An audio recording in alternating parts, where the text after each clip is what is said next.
right, recording. Good morning, Leo. Good morning, Christian. And good morning, everyone. Today we're going to have an exciting talk with Ole Martin, and afterwards there will be time for Q&A. So remember your questions, and Leo will take us through the Q&A. But first, maybe Leo, I can ask you how risk averse are you from 1 to 10?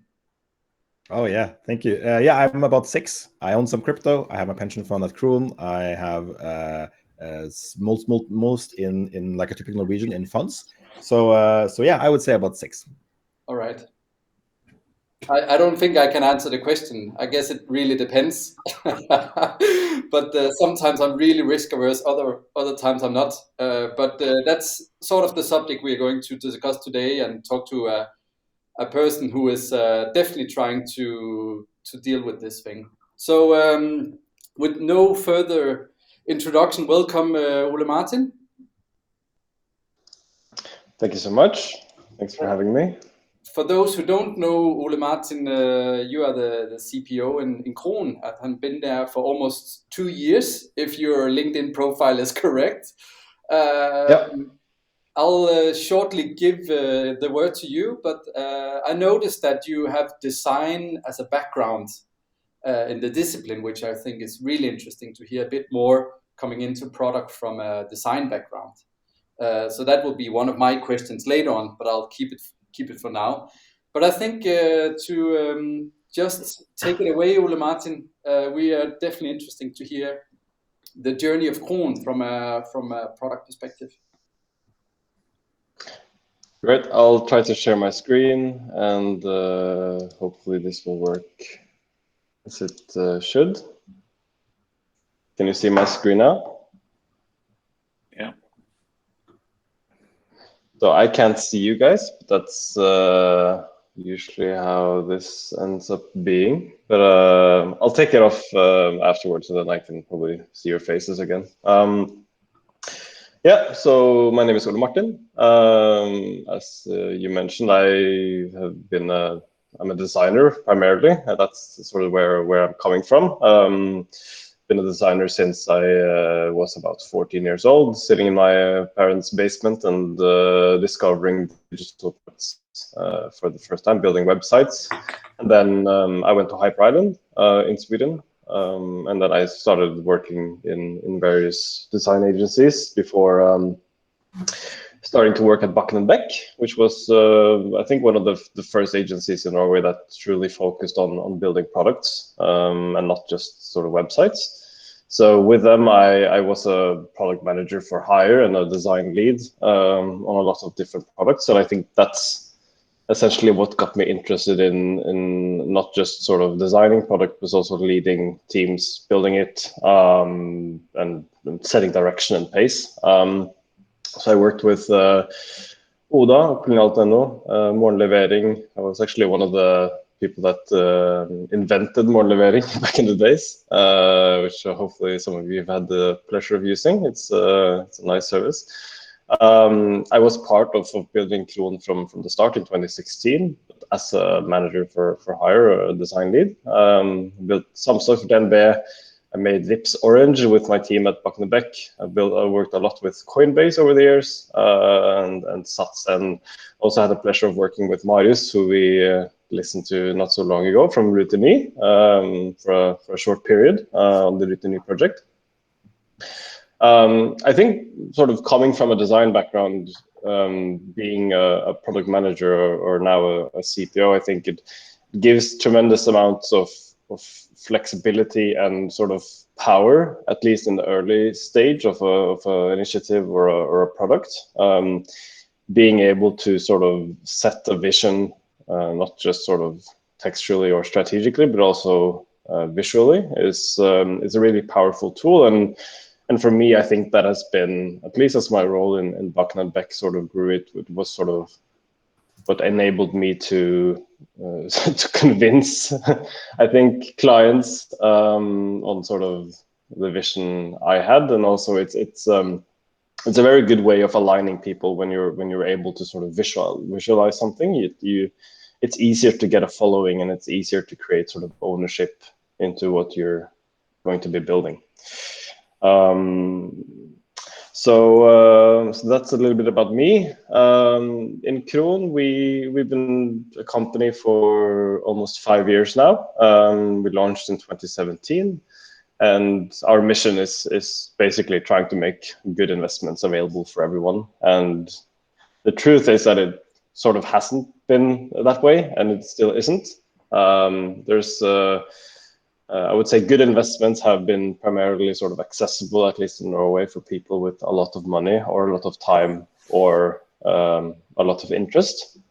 But the general population has either been not investing or investing through channels that we, at the time when we at least sort of looked at the market, was too complex. And it's sort of, this is the backstory, and this is why we wanted to make Kron. So in 2017, if you wanted to buy funds in Norway, you would either meet this handsome fella at your bank, and he would usually, and it would usually be a man as well, he would usually give you advice on the funds that the bank had built themselves, with low transparency and usually the wrong incentives, and a lot of money going under the table and over the table, and clients were usually spending or paying too much for a service that could have easily been automated. And there was a complete lack of transparency, like, what am I paying for? Where's the money going? And you can also, when you're in that meeting, physically, you as a consumer have very little sort of time to compare it to anything else. So we didn't like that user experience. It was one of the first things I did when I started working with Kron. I went to a lot of banks and did these sort of interviews, and came out with not much smarter than what I entered with, but I felt that I was sort of being lured into something that they at least really wanted to sell. So the advisors in a bank is primarily a seller, and that's something that is difficult to remember in that situation. But the other sort of huge sort of potential we saw was that when you wanted to invest in funds digitally, you would usually find a list of some 400 funds in a table like you see here. And we thought this user experience was horrendous. And it's actually really, really dangerous as well, because when you enter this type of list as a consumer, you see that you can sort it by the last return, the last year, and or the last 3 months, and that's usually sort of the worst way to get started when investing in funds, and that's where a lot of people go wrong, because they just are sort of hunting for that return. And we also knew that Norwegians are historically really, really poor at, not really poor, but really bad. We're not poor at all. We're just really bad at investing in funds.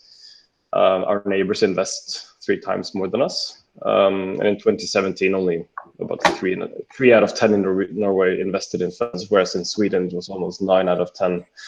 The market has been growing, and we've been sort of enjoying that growth as well. I think Norway is now about 5 out of 10. I think it's 46% of Norwegians that invest in funds now, up from some 33% 6 years ago. So we knew that there was a lot of potential, so we wanted to sort of catch that wave. A bit of backstory about Kron. In 2017, when we launched, we'd spent quite a lot of time building an MVP. Kron came as a company out of Formuesforvaltning, which has existed for 20-something years. It's managing money for the richest people in Norway. You need to have 10 million or more if you want to become a customer. And there's, it's a very sort of institutional investment service. But sort of, they've had the investment expertise, and they wanted to, through Joar, who founded Kron in 2016, Joar Hagatun, wanted to see if they could sort of copy the investment strategies and the research that they have done, and basically make it accessible to everyone. So we started that in 2017, and it also meant that we had a strong financial player in the back. And we spent quite a lot of time finding the product market fit, and it was really difficult, being sort of an unknown player with a new name, no one really knew who formuesforvaltning was in our audience that we tried to target. So we spent a lot of time trying to find that, and it was an expensive journey as well. I don't think that you could have done this without sort of the strong financial backing that we had at the time. In 2019, we did find it though. It was a combination of communication and marketing, raising the brand awareness, but also a complete revamp of the onboarding in Kron. I'm not going to go really far into that, but we had really just set the barrier of starting to invest in Kron too high. We asked for too much money and had too little trust. In 2019, we saw that we were getting the product market fit, and we started building the growth engine in Kron. It's what we call it. It wasn't sort of complete at that point, but it was at that point it was primarily through performance marketing in Facebook, and we started catching on a lot of growth. And in 2020, we just started scaling that and building the brand and expanding our products. So today, Kron is basically funds and pension on autopilot. That's sort of the original sort of story that we wanted. When we launched, we had themes or fund packages instead of a list of 400 funds. And then we did everything for you. So if you invested in one of the packages on the right-hand side here, we would rebalance them when the market had grown sort of in one direction rather than just as your plan sort of was supposed to do. We would sell funds that didn't perform well enough. We would replace them if they needed that. And we would sort of do all of this for a fairly reasonable price. And now we also have pension. We launched pension in February as I think the smallest company in Norway to ever do pension. It was part of the new law launching egen pensjonskonto in Norway. So we have some of the lowest prices in Norway on pension. It's quite frankly incredibly cheap. If you have an expensive provider today and move to Kron, you could end up with 500,000 more paid out when you're old. And then this year we also introduced the potential of picking funds yourselves, but we'll tell you if you're about to drive off the road. I actually like thinking of Kron as an autopilot service. There's a lot of sort of similarities, but it hasn't worked at all in communication though. Every time we've tried to do marketing with autopilot, it just failed completely. No one is interested in that. In Kron today, we're 25 people. We have a team of 10 people in product and tech, 8 engineers, a UX designer, and myself being sort of the CPO and a designer as well. For a long time, I was the only designer at Kron. And I'd like to talk a little bit about sort of the core principles of working with Kron, the culture that we are trying to build, because it comes back as being so important when we go through stressful periods or grow a lot, which we've done this year. We've gone from 2 developers to 8 developers this year. Having core principles, having values, and really establishing them is you don't sort of see the true value of it until you start running at a high speed, which we've done a lot this year. So we like to think that our mission is bigger than ourselves, and the mission being making good investments available for everyone. If you don't believe that mission, you have sort of no rights to work in Kron. There's no place for you, and you own it. It basically means that if you see something that is wrong or that you don't think is good enough, that's your responsibility. And it's truly trying to establish everyone as a leader in Kron, that there is sort of no one there to pick up after you. You can definitely get help from others, but if you see something, you own it unless you ask for help. There's space to be direct. We don't necessarily believe in that sort of Norwegian tradition of wrapping things you want to say a lot. We think that there should be space to be direct, and that sort of goes back to our mission. So if the mission of making investments available for everyone truly is something that we believe, then we can be direct to each other. of course, you shouldn't be an asshole, but we think that there's so much to improve on sort of the Norwegian tradition of just wrapping things in communication-wise, that we wanted to put it there. And sort of most importantly, we actually manage people's money, and it's really, really important, and we take that really seriously. So I wanted to talk a bit about how we work with product, and I just sort of have a disclaimer. Like I come as a background as a designer. I've been working as a product manager in Bakken & Beck for a while, but I was primarily the designer as well. I have no background as a CPO. I haven't worked in a company like this before. I don't have any experiences in it, so this is sort of the way we're running it right now. And it's a lot of gut feeling based, and I've tried to read up some books, but I'm primarily sort of a gut feely person, so I need to own sort of the things that I'm initiating, and that has a lot of flaws, but it also I don't know if are any pros, but it's sort of it's a journey that requires, at least for me, to be extremely open with my peers and the people around me, asking for advice and getting direction. So the way we work in Kron right now is that we in the board or from the management team, we set a company strategy and we set goals. I'll go through a bit of them later. We also have these big stars, and what we call big stars are basically huge opportunities that we see in the market or that Kron could do. So for example, the fund market, it was one of our big stars. A pension was one of them.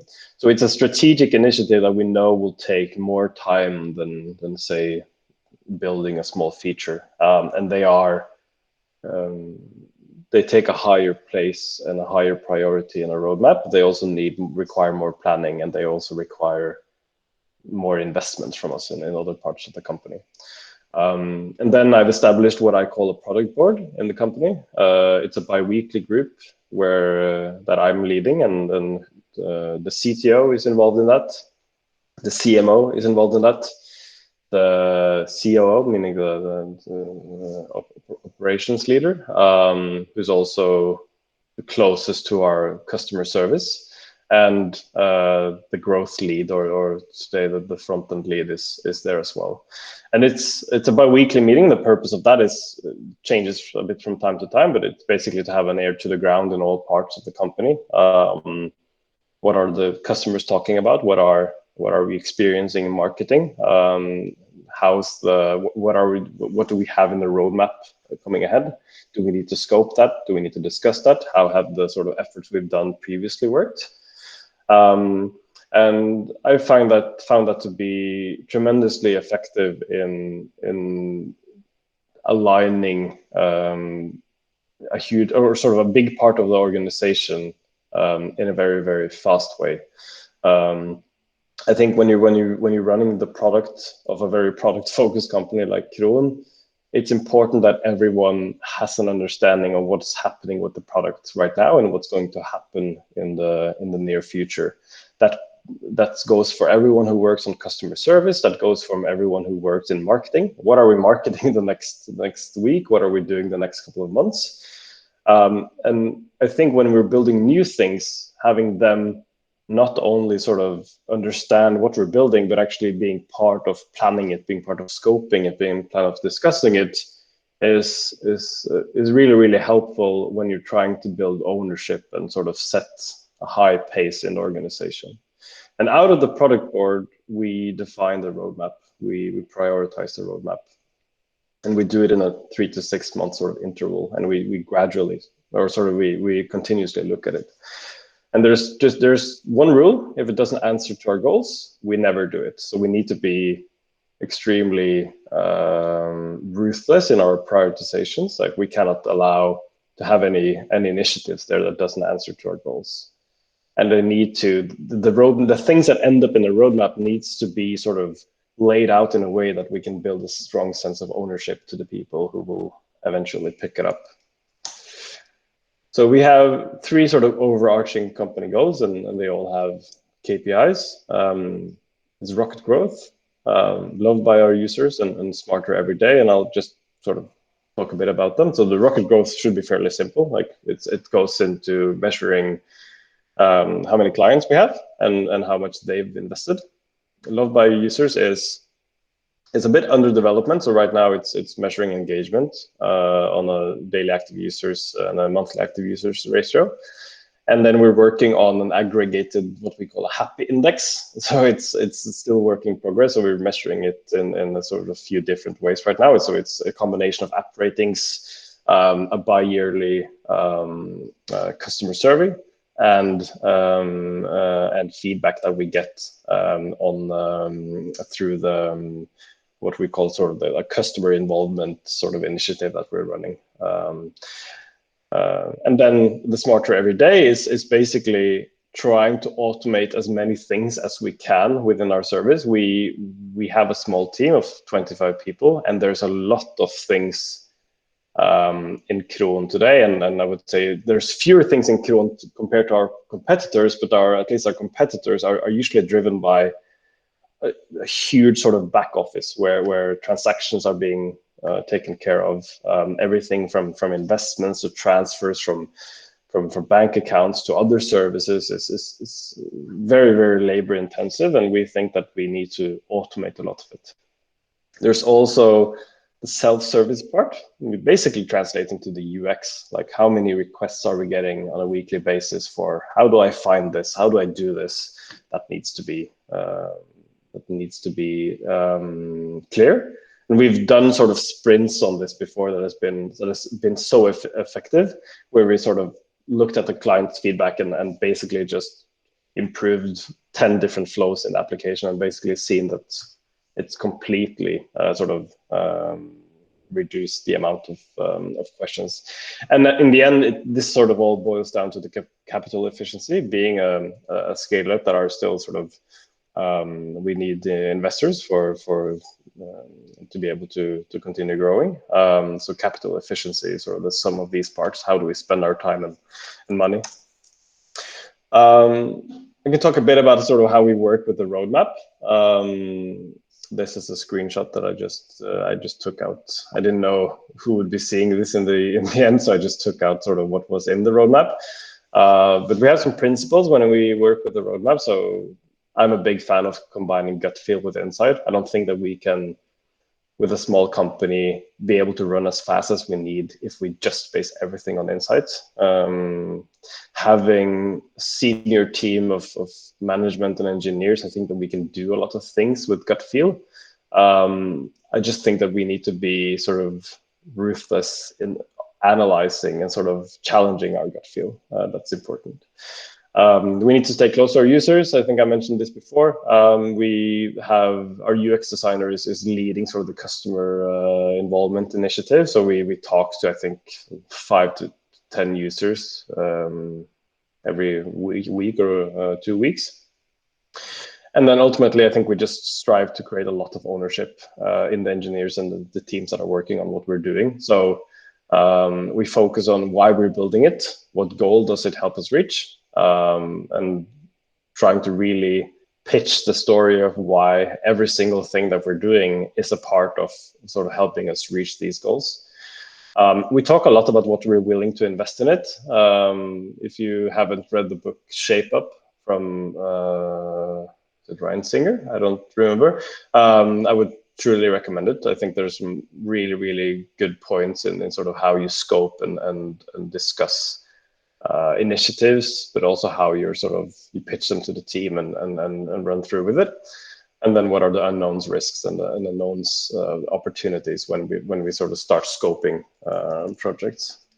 So I wanted to focus today a bit on how we built a fund market in 6 weeks. This is something that we just completed. Before summer, or before 1st of October, Kron was basically just a fund solution where you could select between 7 different fund packages, where we've sort of done everything for you. And we had some very, very clear market insight and a lot of customer feedback that we're losing product market fit in a growing audience. So people are less interested in selecting these fund packages and becoming more and more interested in sort of getting more control themselves and picking the funds that they want themselves. We also had a hypothesis that when we launched the fund market with some 500 funds, our fund packages will actually become more attractive because I'll get to that a bit later if I have time. And then we also know that if DNB buys Sbanken, we still don't know that yet. How do we position ourselves to win these clients? And Sbanken today, it's has a huge sort of what is it called? They have a lot of customers today. I think it's up to 25% of the Norwegian investors. How do we position ourselves to win those clients? We know that Kron and Sbanken are fairly similar in the type of clients that we attract. And ultimately, we also need the fund market as a technical platform for further innovation. And then we identified a huge risk, which is the reason why we haven't done this before, and the reason why the COO in Kron wrote a blog post not too long ago why he didn't want us to launch this fund market. So we don't want to launch the same product as our competitors. It's basically why we made Kron in the first place, to basically challenge that. So how do we help our clients make good choices? And I'll come back to that. So the process here was basically started 2 months before by the product board. We knew that we wanted to have the fund market for a long time. It was one of our big stars. We started the scoping some 2 months before we started building it. And then we're basically looking for 3 things. What are we building? Perhaps most importantly, what are we definitely not building? And who are we building it for? And this is sort of the way that we scope things.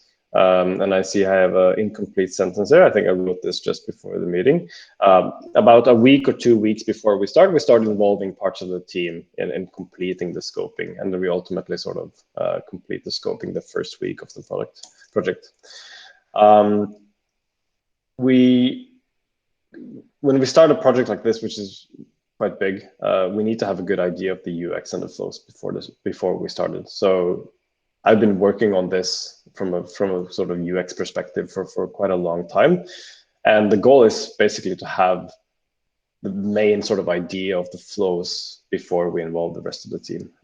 So on a Monday, we present the general direction to the team. And then we basically give ourselves a 4-day or basically a 5-day deadline on unlocking the complete scope and the main flows of everything. And this is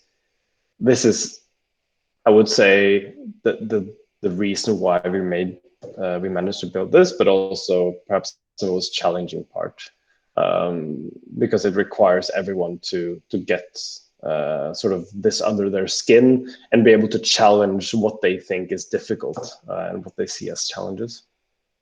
But ultimately, on Friday, it turns the UX or in Figma into a source of truth for everyone. So it was really cool when we presented this on Monday. It didn't look like this. It was a bit more bare bone. But when we presented it on Monday, a couple of hours later, the whole team was in Figma, like in individual groups, just discussing nooks and crannies. And the day after, I think I had some 60 different questions that I needed to answer to on why things were sort of laid out the way they were. And throughout that week, I think we took out some 10-20% of the flows of the UX. We took that out because we didn't think that we would be able to build it. And then we also changed the order of things to become more efficient. When we run these cycles of 6 weeks, we set them up with 3 meetings a week. We set milestones on Monday, and we demo those milestones on Fridays. And we always sort of start with a project health status, and we run those on a bi-weekly. So basically replace the meeting we have, the stand-up we have on Wednesdays with a sort of a health status, where we try to address what are we unsure about, and we always make sure to address or build those first. So if you see that on week 1 that there's a lot of things that we're still unsure about, and we're still unsure about them on week 3, we know that we need to take them out or address them. And we also always look for sort of opportunities of making things more efficient or more pragmatic. And for me, I think there's sort of a reflection from working on this initiative and other initiatives before this. It's sort of this, this idea that as a product leader, you're sort of the leader of an expedition. And there are some couple of principles that I sort of think of when working like this. And so if you think yourself as a leader of an expedition, you're probably going to tell people, the people that are joining, where you're going. That makes sense. If you're going on an expedition, you're probably telling them where you're going. And you probably think it's reasonable as well to sort of paint a picture of what it looks like, where you're going, you know, and giving them an idea of what it isn't. Are you going on the North Pole, or are you going on a short mountain trip in Spain? You probably give them some pointers on what to pack and what they might not need. And you probably also tell them when they'll be back home so they can prepare. And I think, like, thinking, at least for me, sort of going into the mindset and visualizing myself going on a trip with the team I have sort of with me, it helps me think of and sort of understand what the rest of the group needs to be able to look forward to it, have a good time while on the trip, and also understand when they can rest and when they'll be safe back home. And I think that when working in building something like this in 6 weeks, which is a tremendous amount of work and requires a lot of ownership and sort of communication, being sort of the leader of that, you need to facilitate for that in a good way. And I think that the thing that is probably, for me, the most difficult to sort of remember is the ability to, or sort of making sure that you sit down with everyone and talk about what they are the most excited about and what they might feel uneasy about. And for me, sort of taking some learning from this intense 6-week sprint, which ended really successfully. We launched on the last day of the last week, and basically didn't have more than, I think, one critical issue that Friday night. It was a huge success, and I think the core learning from that is that 6 weeks is the perfect time. This is probably something you already know, but 6 weeks is still sort of the perfect time to or length to go on a journey like this. You don't necessarily have the time to be completely exhausted, but it's also enough time to actually get a good start and understanding the full scope and planning. So these 6-week cycles is definitely something that we're going to be doing again. So it was a big success for us. That was, I think, my final slide before we open for questions. Thank you very much.